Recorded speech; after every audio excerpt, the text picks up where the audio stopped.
नमस्कार सभी को। आज हम पढ़ने जा रहे हैं संधि। व्याकरण के संदर्भ में संधि शब्द का अर्थ है वर्ण विकार। यह वर्ण विधि है दो पदों या एक ही पद में दो वर्णों के परस्पर व्यवधान रहित सामीप्य अर्थात संहिता में जो वर्ण विकार परिवर्तन होता है उसे संधि कहते हैं। यथा विद्या धन आलय अर्थात विद्यालय है। यहाँ पर विध धन आ धन लय में धन आ की अत्यंत समीपता के कारण दो दीर्घ वर्णों के स्थान पर एक वर्ण रूप दीर्घ एकादेश हो गया है। अर्थात जब दो वर्ण अत्यधिक समीप हों और व्यवधान रहित हों अर्थात दो वर्णों के बीच में अन्य किसी वर्ण का व्यवधान ना हो तो उनकी समीपता के कारण, उनकी संहिता के कारण वर्ण में एक विकार परिवर्तन होता है, वह संधि कहलाता है। संधि के मुख्यतया तीन भेद होते हैं।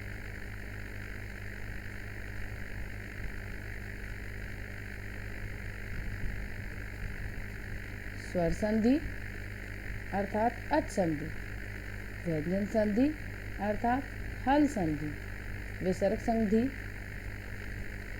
सर्वप्रथम हम स्वर संधि अर्थात अच संधि को पढ़ेंगे।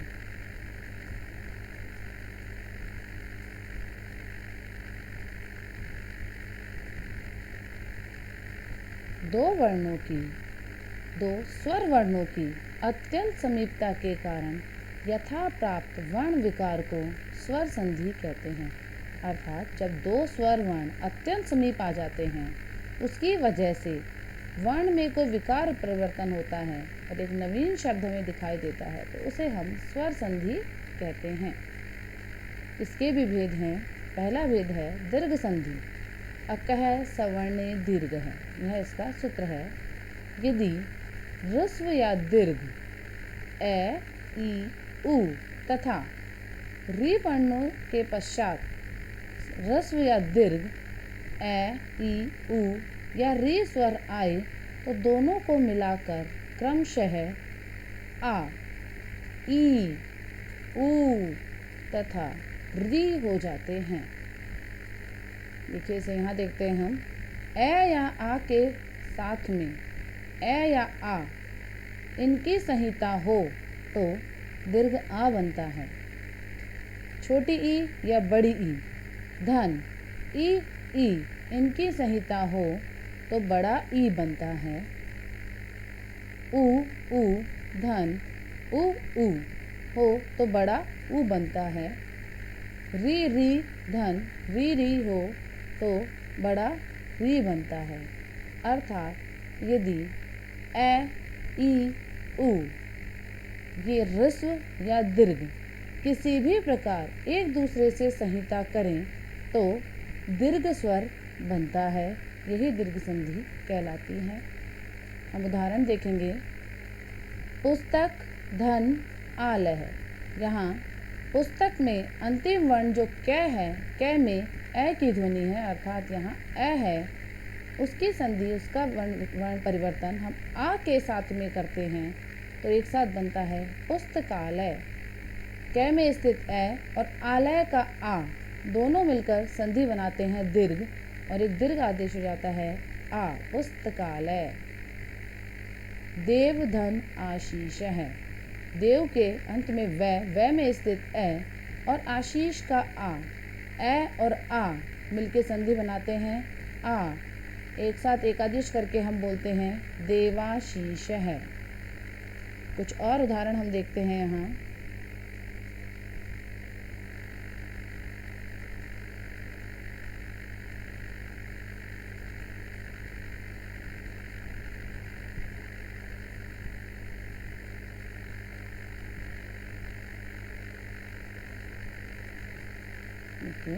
दैत्य धन अरिहि।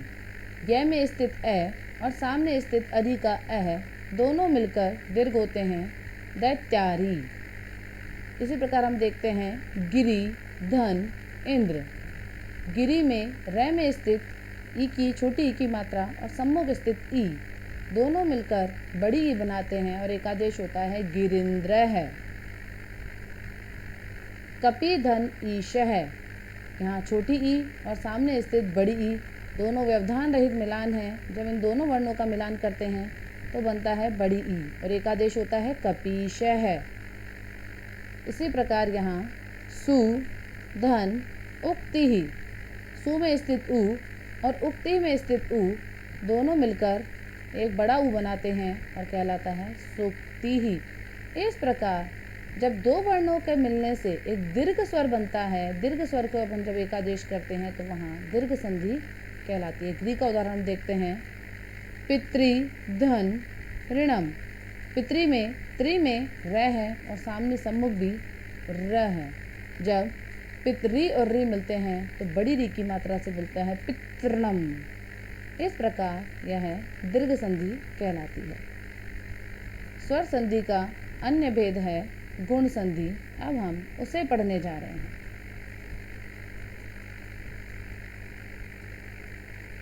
गुण संधि का सूत्र है आद गुण है। यदि ए या आ के बाद ई या ई आए, दोनों के स्थान पर ए एकादेश हो जाता है। इसी तरह यदि ए या आ के बाद उ या ऊ आए तो दोनों के स्थान पर ओ एकादेश हो जाते हैं। इसी तरह ए या आ के बाद यदि री आए तो दोनों के स्थान पर अर एकादेश हो जाता है। हम इन्हें प्रत्येक के एक उदाहरण से समझेंगे।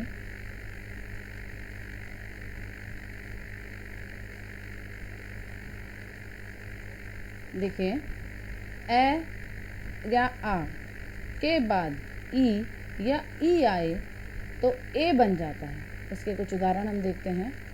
उप धन इंद्र है, यहाँ पे में स्थित अ है और उसके सामने ई है।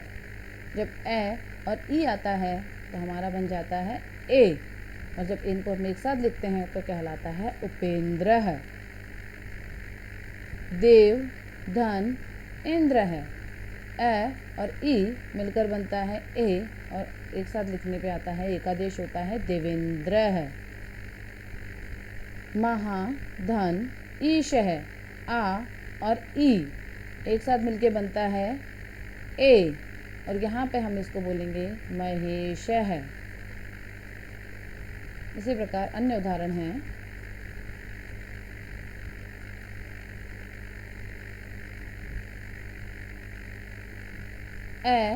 ए एवं ओ वर्णों को गुण वर्ण कहा जाता है। ए और ओ तीनों जो एकादेश होकर बन रहे हैं उन्हें हम गुण वर्ण कहते हैं और इसी के आधार पर इस संधि का नाम गुण संधि कहलाता है।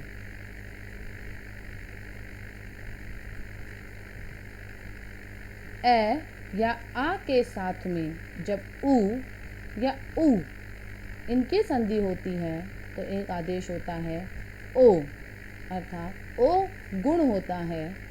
जैसे भाग्य धन उदय, य में स्थित ए और सम्मुख स्थित उ दोनों को मिलाकर बनता है ओ और पूर्ण वाक्य लिखने पर आता है भाग्योदय है। सूर्य धन उदय है, सूर्य में स्थित अ और उदय का उ दोनों को एक साथ मिलाने पर बनता है ओ और पूर्ण वाक्य बनता है सूर्योदय है।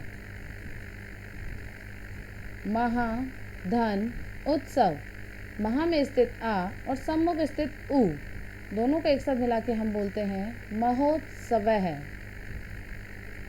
गंगा धन उर्मी, गंगा में स्थित आ और उर्मी का उ दोनों की संधि होती है, बनता है ओ गंगोर्मी ही।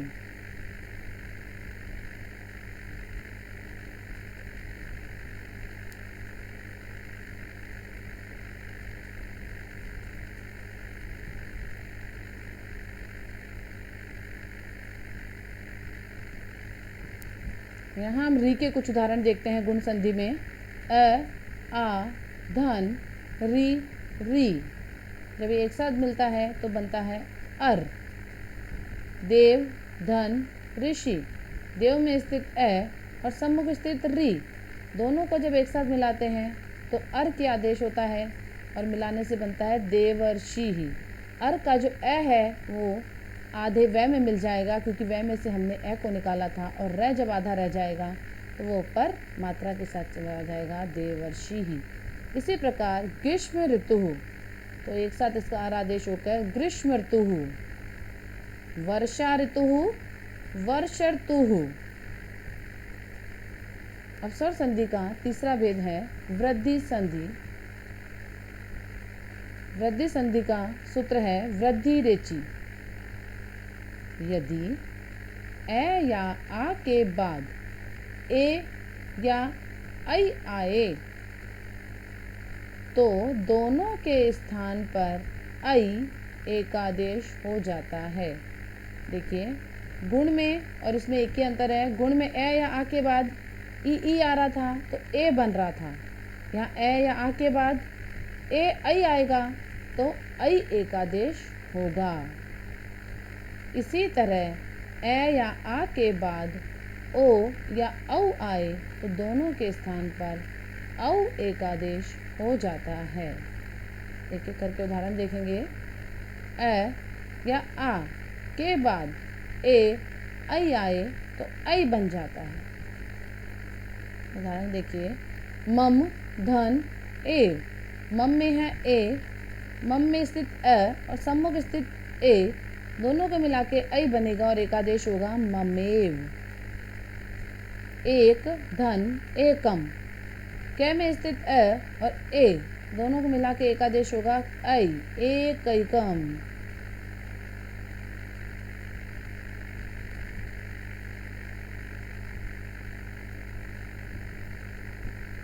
अ, ए एवं औ वर्णों को वृद्धि वर्ण कहते हैं। अ, ऐ और औ वर्णों को वृद्धि वर्ण कहते हैं। यह ध्यान रखने योग्य है कि गुण वर्ण कौन से हैं और वृद्धि वर्ण कौन से हैं।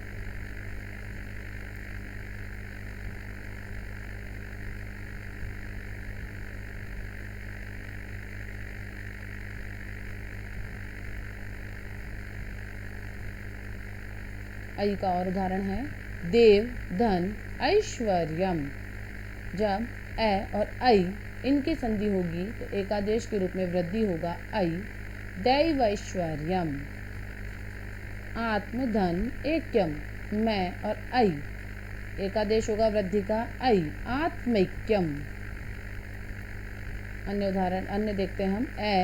आ, धन, ओ, औ, वृद्धि होके बनेगा औ। जल, धन, ओगह, जलौगह। जल में स्थित अंतिम वर्ण ल में स्थित अ और ओ, वृद्धि होकर बनता है औ और एकादेश होता है जलौगह। मम, धन, औषधि। अ और औ जब वृद्धि संधि होते हैं तो बनता है औ और ममौषधि। विद्या, धन, औचित्यम। विद्या में स्थित आ और सम्मुख स्थित औ, वृद्धि एकादेश होकर औ बनता है विद्यौचित्यम। आत्मधन, औत्सुक्यम। अगला उदाहरण है हमारा आत्म, धन, औत्सुक्यम। आत्म में स्थित मैं में स्थित और औ, वृद्धि होकर बनता है आत्मौत्सुक्यम। इस प्रकार यह वृद्धि संधि थी। अब हम यण संधि के बारे में जानेंगे। स्वर संधि का ही चतुर्थ भेद यण संधि कहलाता है। यण संधि, इसका उदाहरण है इको यणची।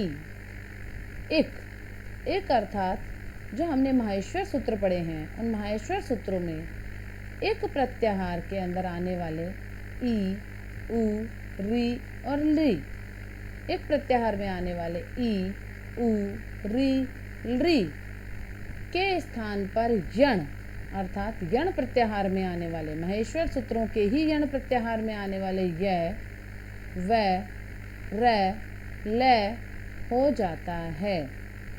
तो इसे हम ध्यान से दोबारा अच्छे से पढ़ेंगे। जब ई, उ, री, तथा री के बाद कोई असमान स्वर आए। असमान अर्थात जो ई के सम्मुख ई नहीं होना चाहिए, अर्थात ई के सम्मुख कई अन्य दूसरा स्वर हो सकता है। क्योंकि समान स्वर आएगा तो वह दीर्घ संधि का उदाहरण बन जाएगा। इसलिए कहा गया है असमान स्वर आए तो ई को य, उ को व, री को र तथा री को ल आदेश हो जाता है।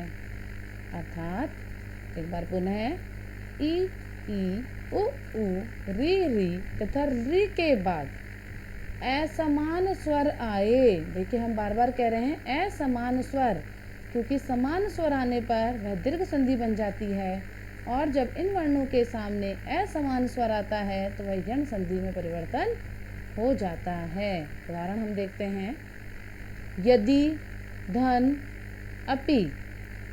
यदि, यहाँ देखिए छोटी ई है और उसके सम्मुख अ है, ई नहीं है।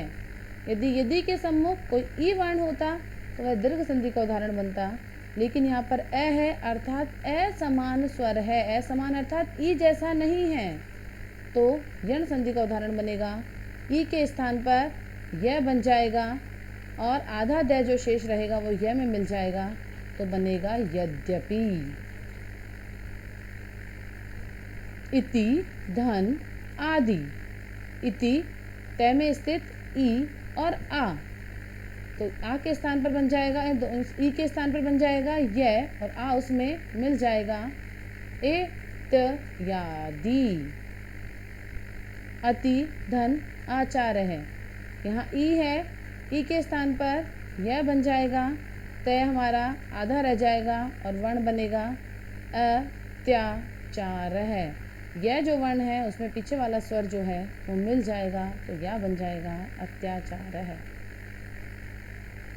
नदी, आवेग है। नदी में स्थित जो ई है, ई के स्थान पर आ बन जाएगा, माफ करिएगा, ई के स्थान पर यह बन जाएगा और जो आ है वो आगे वाले यह में मिल जाएगा और द आधा रह जाएगा। उस स्थिति में शब्द बनेगा नद्यावेग है।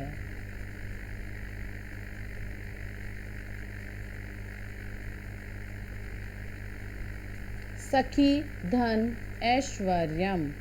सखी में स्थित ई है और असमान स्वर ऐ सम्मुख है, ई का यह बन जाएगा और ख आधा रह जाएगा और उस यह में पीछे वाला स्वर ऐ मिल जाएगा, शब्द बनेगा सख्यैश्वर्यम। अगला उदाहरण है सु, धन, आगतम। सु में स्थित उ को वह आदेश हो जाएगा, से आधा रह जाएगा और वह में पीछे वाला स्वर मिलेगा, बनेगा स्वागतम। अनु, धन, अय है। अनु में न जो है, न में उ है, उ के स्थान पर वह बन जाएगा और न आधा रह जाएगा और वह में पीछे वाला स्वर मिलेगा, शब्द बनेगा अन्वय है।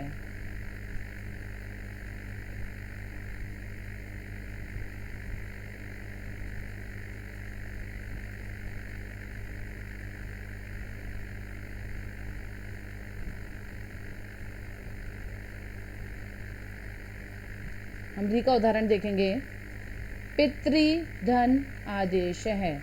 यहाँ रे ऋषि तय में री मिला हुआ है, री के बाद में आ है। री का र बन जाता है तो तय आधा रह जाता है। पित, धन, र, धन, आदेश है। जब हम इसे मिलाएंगे तो तय और र मिलके बनेगा त्रय और आदेश का जो पीछे आ है वो इसके साथ जुड़ जाएगा, पित्रादेश है। पितृ उपदेश है।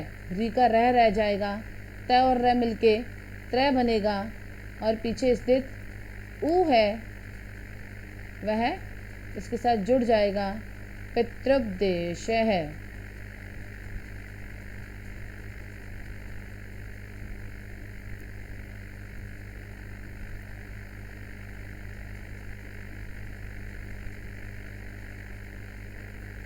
मातृ धन आज्ञा, तय में स्थित री रे बन जाएगा मा त रे धन आज्ञा, तय और रे को जोड़ेंगे तो त्रा बनेगा और जोड़ने पे बनेगा मात्राज्ञा। री धन आकृति, अयादी संधि में री के स्थान पर असमान स्वर आने पर लय बन जाता है, तो यहाँ लय बन जाएगा और पीछे वाला स्वर मिलके बनेगा लाकृति ही।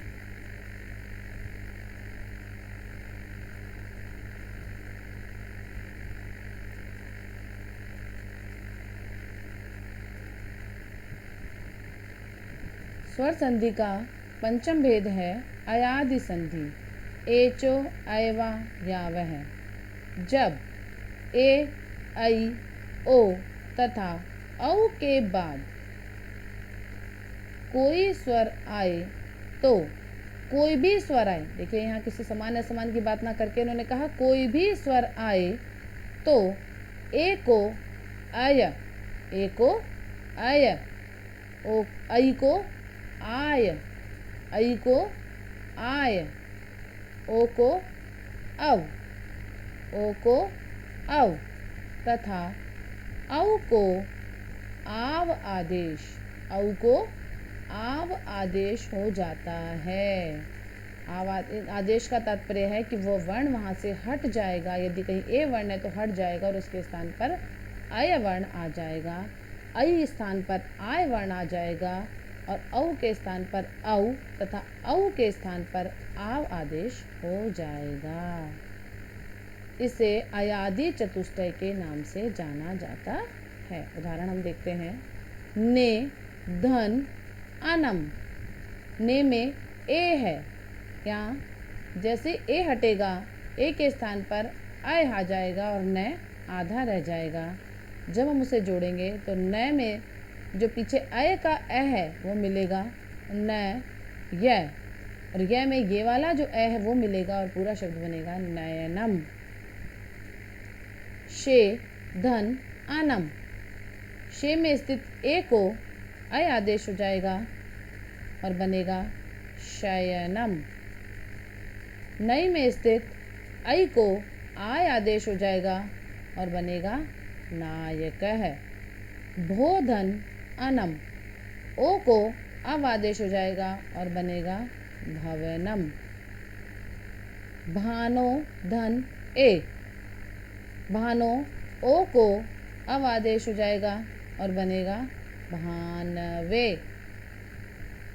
औ को आव आदेश होगा, पो में स्थित औ पै आधा रह जाएगा, आव बनेगा और अकह सब एक साथ मिलेंगे तो बनेंगे पावकह है। इसी प्रकार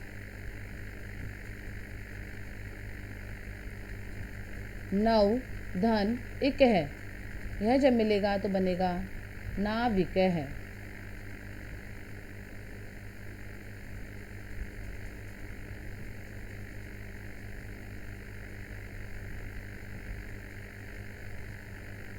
स्वर संधि का एक अन्य भेद है पूर्व रूप संधि। इसका सूत्र है एंग पदांता दति। पूर्व रूप संधि को अयादी संधि का अपवाद भी कहा जाता है। अपवाद कहने का तात्पर्य है कि जहाँ हम उस संधि को देखते हैं तो हमें लगता है कि यह अयादी होनी चाहिए, लेकिन कुछ विशेष स्थितियों में अयादी ना होकर वहाँ पूर्व रूप संधि होती है। जैसे पद के अंत में स्थित ए ओ के बाद यदि ऋस्व ए आए तो ए धन ए दोनों के स्थान पर पूर्व रूप संधि ए एकादेश तथा ओ धन ए दोनों के स्थान पर ओ एकादेश हो जाता है। अर्थात ए ओ के पश्चात आने वाला ए अपना रूप ए ओ में ही विलीन कर छुपा देता है। उस विलीन ए का रूप लिपि में अवग्रह चिन्ह द्वारा अंकित किया जाता है। जैसे हरे धन अत्र। देखिए, अगर हम अयादी संधि जो हमने पढ़ी उसे अभी हम देखें तो ए के बाद में ए समान स्वर ए होने पर अय आदेश होना चाहिए था और हमारे पास हर्यत्र रूप होना चाहिए था, लेकिन यहाँ हरे शब्द पदांत है। पदांत की परिभाषा हम जानते हैं, सुप्तिगंतम पदम, अर्थात किसी भी विभक्ति का रूप होने पर या धातु का रूप होने पर वह शब्द पदांत कहलाता है। यहाँ हरे शब्द जो है, हरि शब्द रूप जो है, हमारे विभक्ति जो है उसका रूप है। इस स्थिति में यह पदांत है।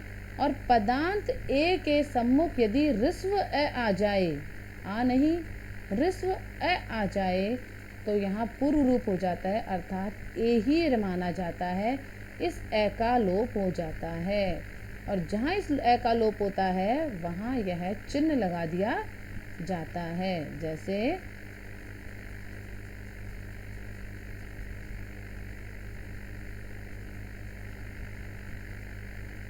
यहाँ जो ए था वो ए में समा गया और हरे अत्र उच्चारण के समय हरेत्र ही कहा जाता है, अवग्रह का उच्चारण नहीं होता। लेकिन इस अवग्रह के लगने से हमें यह समझ आता है कि यहाँ पर पूर्वरूप संधि थी, अर्थात ए ने अपना रूप त्याग कर ए का रूप ले लिया है। जैसे ते धन अपि, यहाँ भी ऐसा ही है, ए के सम्मुख ए है, अयादि संधि का उदाहरण बनता है, लेकिन ते शब्द जो है सह ताऊ ते विभक्ति का रूप है, इसमें सुप प्रत्यय जुड़ा हुआ है, अर्थात ये पदांत है। और पदांत के सम्मुख यदि ए आ जाएगा ऋस्व ए, तो यह पूर्व रूप हो जाएगा और तेपी रूप ही रह जाएगा। ते पी, ए अपना रूप त्याग देगा, ए यहाँ से लुप्त हो जाएगा और लुप्त हो जाने पर वह यह चिन्ह छोड़ देता है, ते अपी। हरे आओ, यहाँ बनेगा हरे। वृक्षे अपि, यहाँ बनेगा वृक्षेपि। जले अस्ति, जलेस्ति। गोपालो अहम, तो यहाँ बनेगा गोपालो अहम। विष्णु अव, ओ के बाद में अ आया है, यहाँ भी हमें अयादि संधि नजर आती है, लेकिन विष्णु शब्द विभक्ति का है, सुप प्रत्यय लगा हुआ है, तो यहाँ पर अ अपना रूप छोड़ देगा और विष्णु अव गुरु रूप बन जाएगा। इस प्रकार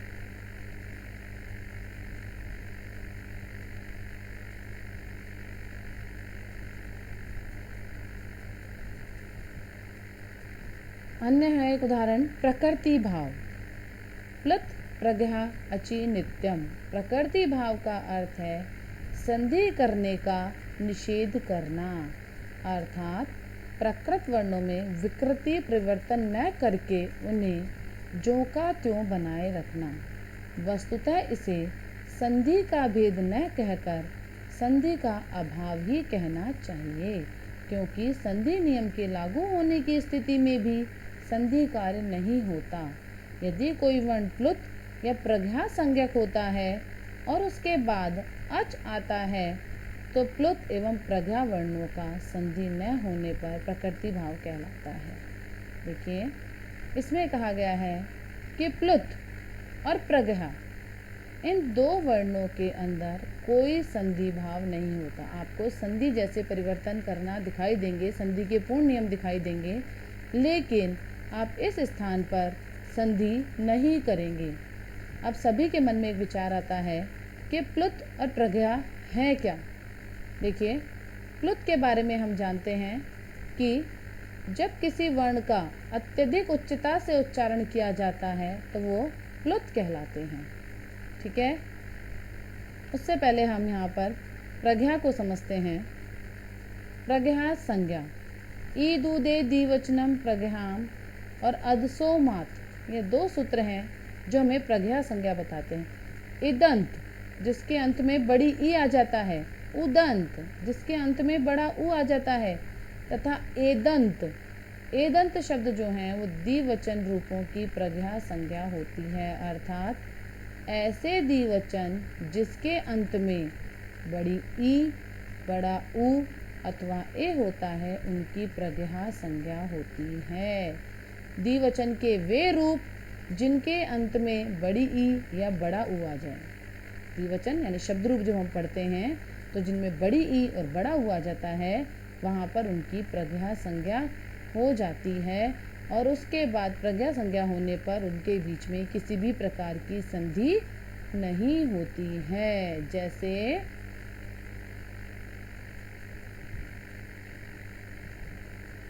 कवि धन इच्छत। देखिए यहाँ पर आपको कवि ई और ई दीर्घ संधि दिखाई देती है और हम जब दो ई देखते हैं तो उसको दीर्घ संधि कर देंगे, लेकिन कवि शब्द जो है वो द्विवचन का है। कवि शब्द रूप में बड़ी ई की मात्रा के साथ कवि शब्द द्विवचन में लिखा जाता है, इसलिए यहाँ पर कोई संधि कार्य नहीं होगा क्योंकि इस समय यह कवि प्रज्ञा संज्ञक है।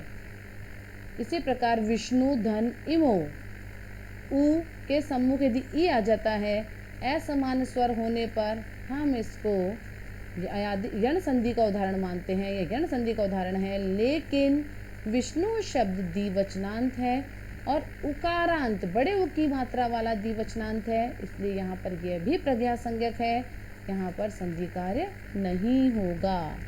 इसी प्रकार बालिके, बालिका बालिके द्विवचन का रूप है, एकारांत है, इसलिए यह भी यहाँ पर प्रज्ञा संज्ञक है। और सम्मुख इच्छित आगच्छत होने पर हमें अयादि संधि दिखाई देती है, लेकिन हम इसमें अयादि संधि नहीं करेंगे क्योंकि बालिके शब्द प्रज्ञा संज्ञक है।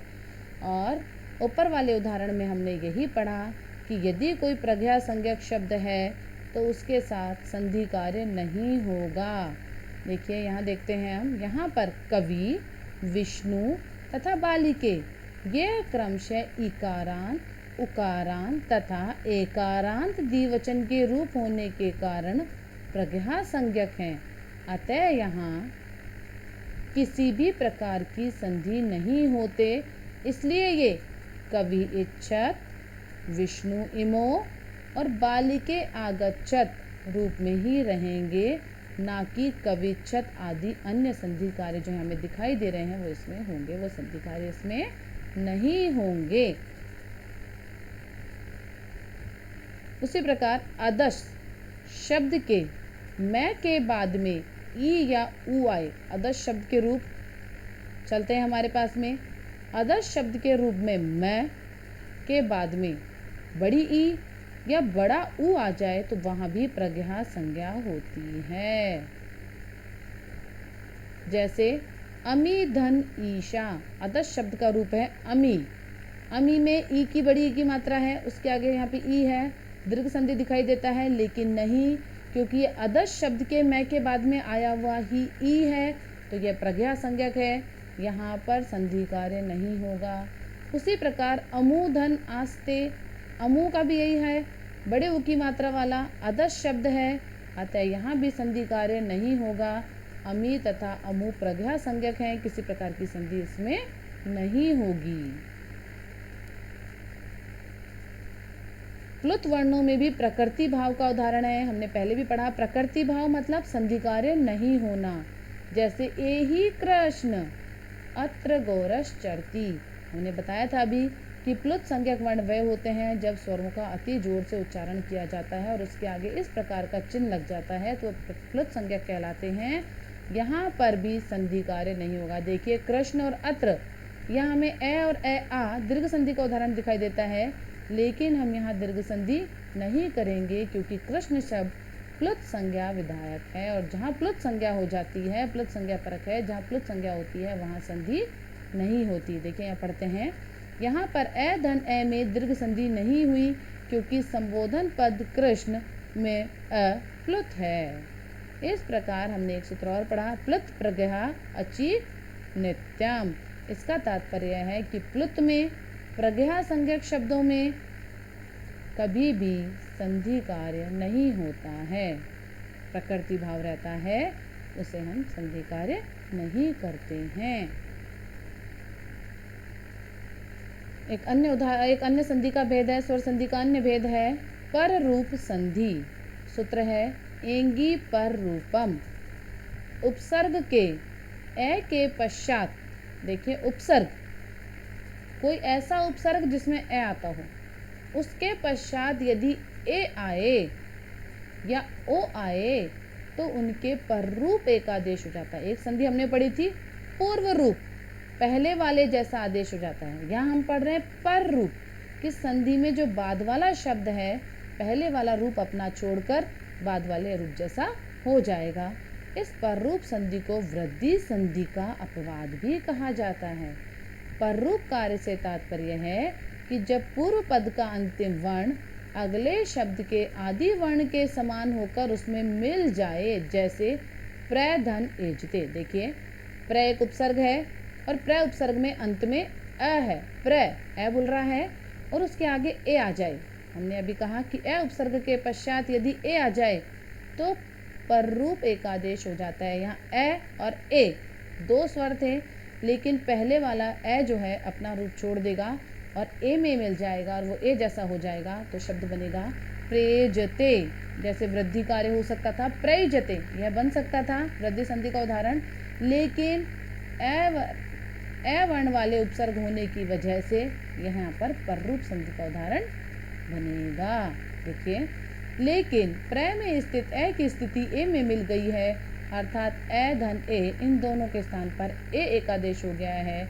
यहाँ पर ए की अपनी सत्ता नहीं बची, अतः प्र धन एजते रेजते। इसी प्रकार उप धन औषिति, उप में ए है और ओषिति, उप भी हमारे पास उपसर्ग है और ए वर्णांत उपसर्ग है और ओषिति, लेकिन जहाँ यहाँ भी हमें बनाया उपोषति, यहाँ हमने वृद्धि संधि नहीं करके कर दी उपोषति, इसलिए हम कहते हैं कि ये पर रूप संधि वृद्धि संधि का